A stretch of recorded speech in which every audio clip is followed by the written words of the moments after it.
Yo guys, what you saying? Matt97 Gamer here, and today is a bit of a different video. We will not be playing the BR. We will actually be talking about, as you can tell by the title, a few tips and tricks with the BR itself. So without further ado, let's just jump straight into it. So first of all, I'm going to talk about perks in the game. So first of all, if you was to be in perk 1 and go down to kill chain, as you can see there is an extra addition to the perk for Warzone only, where it increases your chance of finding kill streaks in supply boxes. And who doesn't want more kill streaks? Like, you know, getting more UAVs, precision airstrikes, cluster strikes. Like, if someone in your squad of 3 was to rock that, then it could make life a lot easier, even saving money, so you don't have to spend money on kill streaks. You know, it's just little things like that can give you a bit of an edge. So yeah, that's the only one in perk 1. If we go over to perk 2, the first one, we have restock, which is it recharges equipment over 50 seconds. So basically, if you like pick up a dead silence, you use it, it will recharge it over 50 seconds, so you haven't got to find another one on the floor, which is pretty good because dead silence is quite key in end game scenarios, especially if you're surrounded by a lot of buildings. Like, you know, can't hear your footsteps, no one knows if you're sneaking up on them, anything like that. I just think it's a really good thing to have.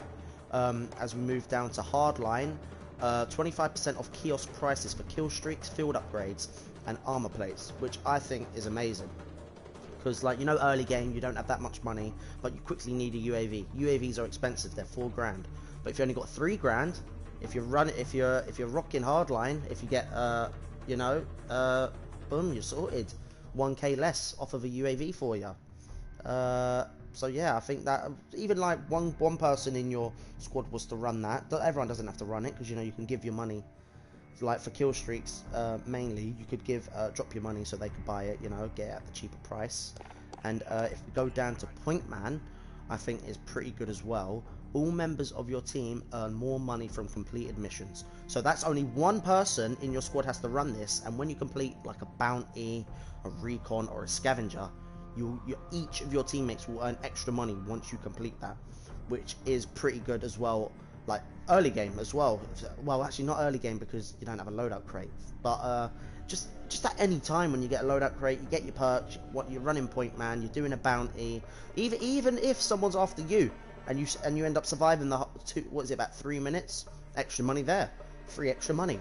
So we go over to perk 3, and tune up is the only one over here, which I think this is amazing. Reduce revive time by 25%. And that's even if you're playing solos, that's really good, because if you've got self-res and solos and you quickly self-revive, that split second, that 25% extra quickness can determine whether or not you can get up, heal up, and get back into the gunfight and kill the person trying to run and full kill you. Like, I just think tuned up is pretty OP in Warzone myself. But yeah, that's the 3 perks.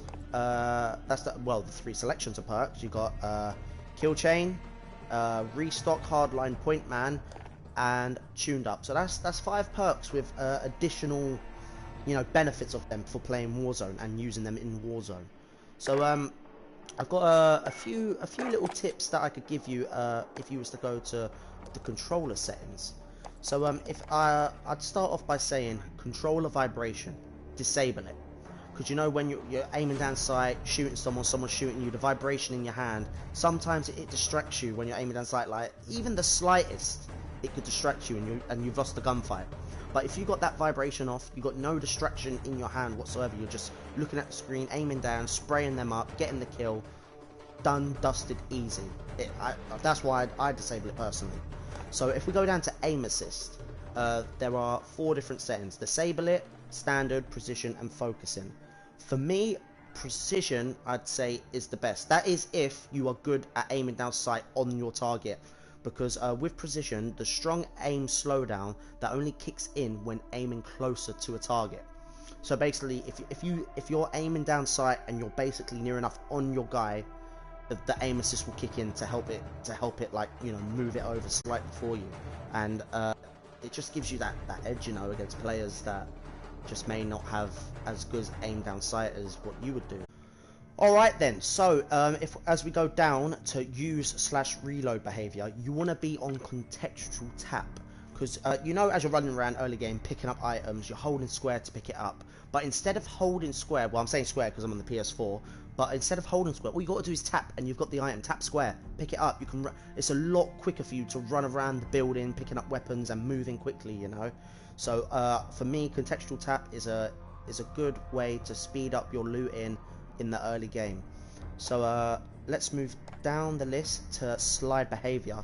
You want to have it on tap. So obviously it's the same with the contextual tap kind of. So you know how you slide, you hold circle to slide across. Instead of that, change it to tap. So all you got to do is tap circle. Like, you know, the split second of just holding and tapping can help in a gunfight. Here, I just think it's really good to use. Alright, so now you want to move over to general, and you want to scroll down to world motion blur. That you want to disable world motion blur, because as you can see on the right side, when you're moving you get the blur, but if you have it disabled, everything is clear still. So I feel like it's an advantage on people that disable it, because if someone's peeking out the window, you quickly move. Like where it's blurred, you may not see them, but if it's not blurred and you're moving across and someone's peeking out the window, it'll be a lot easier for you to spot them. And also the same with weapon motion blur. Like just disable it. There's no need for this blurriness. Like I just feel like having it not blurred will just help you out. Like stay in focus with the game. Like the blur can sometimes be a bit distracting, so disable that as well. So yeah, that is a pretty good tip, I could say myself. Alright, so now you want to move down one selection below to minimap shape. I'd say have it on square, because while having it on square, you do get that bit extra minimap area. So even if someone is shooting, you know, you get the red dot on the map, even in the corners where you may see them, but if it was on circle, you would not see them, because it's a smaller area shown. It may take up more of the screen, but in the long run, I'd say it's worth it. It's not too much of the screen taken up, you know. So for me personally, square is a lot better. And with minimap rotation, if you're the player that likes to call out a lot, like northeast, south, or west, like north 200 or something like that, I'd say disable minimap rotation, because your minimap will stay. It won't rotate. It will stay how it is. So you always know. If someone's calling out north, you want to look at the map. North is straight up. Someone's calling out south, you know it's below you. Like I feel like disabling it, if you're someone that likes to call out a lot and your teammates call out a lot, will help you a lot. But yeah, that's about it in the options. So yeah, guys, I hope these tips and tricks will help you out in the game. For me, they've helped me out a lot. I've done pretty well, got myself like 7 wins at the moment. Is it 7?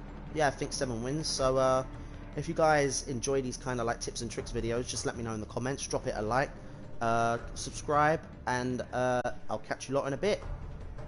Peace.